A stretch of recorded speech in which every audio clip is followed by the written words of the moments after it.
So when we are brave enough to sit with our pain, it deepens our ability to sit with the pain of other people. It shows us how to love them, right? You cannot love other people until you love yourself, right? You cannot be a listening here, to other people's issues until you love yourself, until you're able to sit with yourself. So going back to the ancient wisdom, we're talking about rejoicing with those that rejoice, and mourning with those that mourn. You need to also be able to rejoice, and be grateful for the things in your own life. Never commonize a blessing. Never commonize the fact that you woke up this morning, because not everybody did. Never commonize the fact that you can see me here and listen to this. Not everybody can. They want to, but they can't. But you can. It's a blessing. It's a miracle. Someone says there are two ways you can live this life. You can either live it and see everything as a miracle, or take things for granted, right? The best way to live life is to take everything as a miracle and be grateful for it, because the things you're grateful for, you get more of it. The things you take for granted, you lose. The things you're grateful for, you get more of it. You appreciate it. Heaven sees that appreciation. Heaven will pour more out for you, right? When I appreciate a thing, I begin to get wisdom on how to get more of it.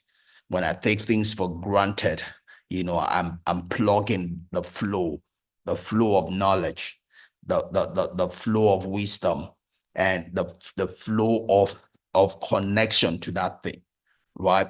So I must be able to appreciate the things in my life and rejoice over them.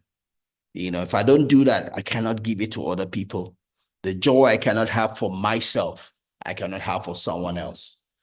Also the sincerity of mourning and accepting the faults in my life, right? I'm not talking about beating myself to death, right? But I must be brutally honest with myself. If things aren't working, they aren't working. If things aren't working, they aren't working. I don't have to patch my life. I have to accept when something is not working. I have to accept when I've made a mistake and make the right correction to it, right? Not that I'm deceiving myself. If he ain't working, he ain't working. Let's find out how to do it better, right?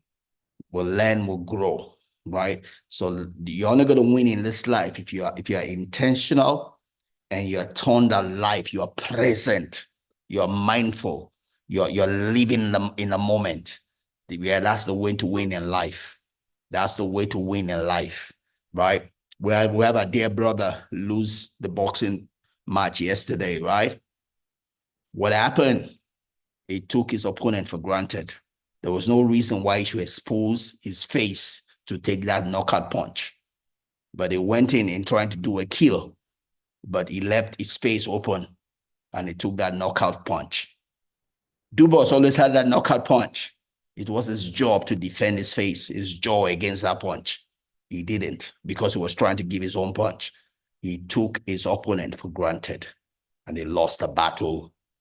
Sun Tzu tells us that the way to win every battle, to guarantee winning battles, is one, to know yourself, know and respect yourself, and know and respect your opponent, your enemy, the thing you're up against. You must know and respect it. You need that true knowledge. If you just know yourself, that's not enough. You win some, you lose some. If you just know the opponent alone, you lose some, you win some. But if you know the opponent and respect the opponent, you know yourself and respect yourself, you'll win every battle, because you will not take things for granted. You'll have the right protection, right? One of the ways we do that, we talk about doing the SWOT analysis, knowing your strength, knowing your weaknesses, knowing your opportunities, knowing your threats. You need that to win in life, right? So let's go on. You don't need to know people in order to grieve with them, right? In order to show love to someone that's grieving, you don't need to know the person. You grieve with them in order to know them, right? All they need to know is presence, right? To be a blessing to someone that's in sorrow is just to be there for them, just to help them absorb their pain, right? You don't need too much. You don't need to preach a sermon. Someone that's grieving just needs presence. Just needs, it just needs to be seen. I've given an example of myself in time of depression, having to travel through airports, and it's just like I'm invisible. It's like nobody knows my pain. Everybody's happy, and I can't be happy. I felt invisible.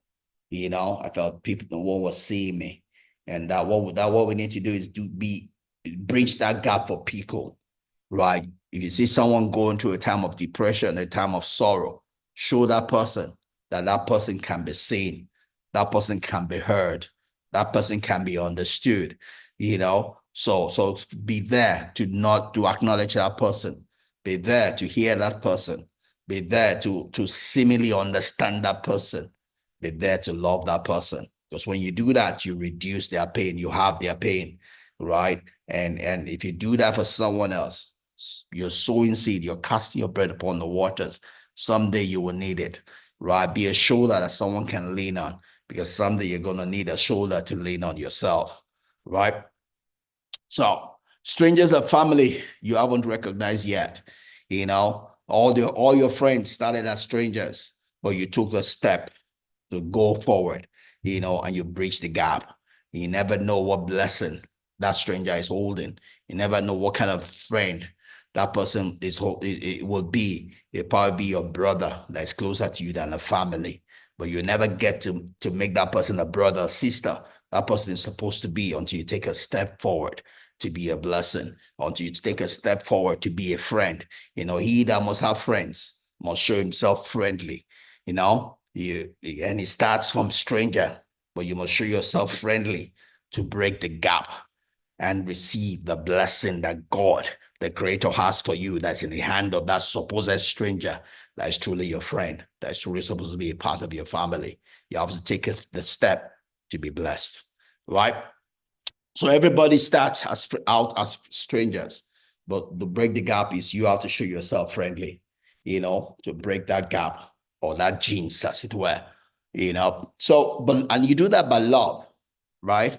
Love is more than just a rush of feeling. We've talked about that. Love is not a feeling. Love is a decision, right? Love is not, it's not lost. Love is a decision. You make a decision to love. You make a decision to be a blessing. You make a decision to increase somebody. You make a decision to make your endowment, to reach out to somebody, right? Right? So love is a decision. It's not a rush of feeling, right? It is sweet labor, right? It is fierce, bloody, imperfect, and life-giving. That's most important. A choice is a choice we'll make over and over and over and over and over and over and over and over and over again, right? It's while we're here, we must choose to love. To be human is to love. To be unhuman, to be inhuman is not to love. And it's a decision, it's not a feeling, right? Most things that we feel are probably the things that we're not supposed to do, right? But our feelings can be controlled, right? We're not supposed to be ruled by our feelings, right? Our feelings is good. Our feelings are good. They're good servants, but terrible master. If you allow your feeling to rule you, you'll not win in life. You'll make a mess of your life. But if you can use your feeling as your servant, you have to rule over your feeling. You tell your feeling what to do. Your feelings don't tell you what to do, right? So it's about being a friend.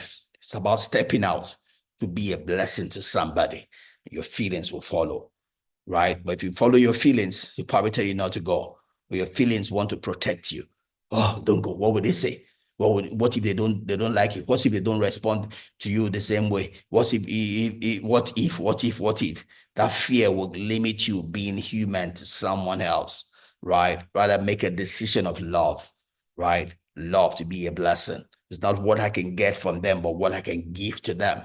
Again, don't forget, a healthy relationship is one in which people come together because of what they can give, not what they can receive. If you go in with the intent to be a blessing, you have done your part. Every other thing will find its own way, right? So love is a decision.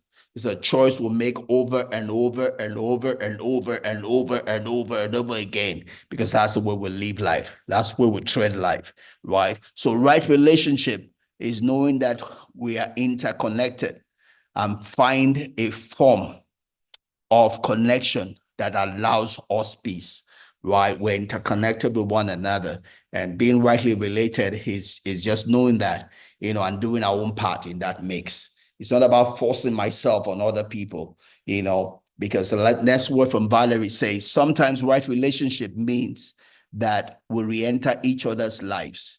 Sometimes it means, staying apart, being a blessing is not forcing yourself on someone else, right? If it doesn't fit, don't force it, but be a blessing all the same, right? You don't have to force your time on someone.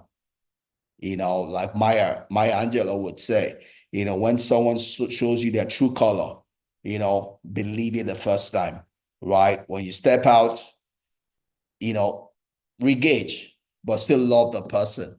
But never force yourself on somebody, right? Because then you'll be intruding into that person's space. But give the word of peace. Peace be unto you. If it's received, fine. If it's not received, yeah, go do your own thing, right? Yeah. We don't have to, in all of this, we're not saying force yourself on people, but still love. Be a friend, right? To the best that you can do, right? So, and